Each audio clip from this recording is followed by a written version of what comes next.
femenina empresa creada por 7 alumnos de la Salle Reus, que busca el bienestar en sus clientes a través de productos naturales sin uso de químicos perjudiciales para la salud. Además, nuestro producto es apto para toda la familia.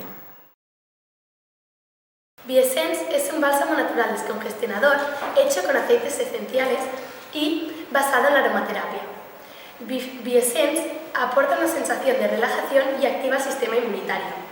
Además, nosotros hemos innovado en la forma, ya que hemos introducido un envase rolón para así facilitar su aplicación. Por eso hicimos un estudio de mercado y descubrimos que a los consumidores no les gustaban muchas de las propiedades que tienen la mayoría de bálsamos, porque son muy grasientos y dejan manchas. Por eso nosotros lo que hemos hecho es introducir una absorción rápida, una textura que no sea grasienta y un aroma más agradable.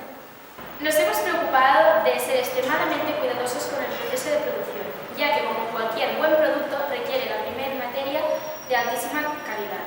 Por eso hemos utilizado los mejores aceites esenciales del mercado. En el laboratorio donde nos encontramos hemos añadido los aceites esenciales en la base de la crema y hemos envasado nuestro producto. Los aceites esenciales sin función en aromaterapia son lavandín super y mandarín, eucalipto radiata y lemongrass, benjuí de Sumatra, rabinsara. Le recomendamos la aplicación en frente, cuello, pecho y pies. Bioessence está producido bajo la supervisión de una experta en aromaterapia científica y un técnico farmacéutico. Bifi dispone de un capital de 310 euros. El producto se comercializa a 9,50 la unidad. Las ventas previstas son de 25 unidades en enero, 50 en febrero, 30 en marzo y 20 en abril.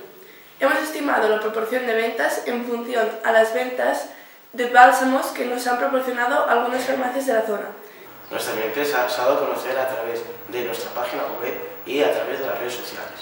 También tenemos un fotocall, donde nuestros clientes y accionistas pueden tomarse unas fotos y a la vez también nosotros promocionamos nuestro producto y nuestra marca.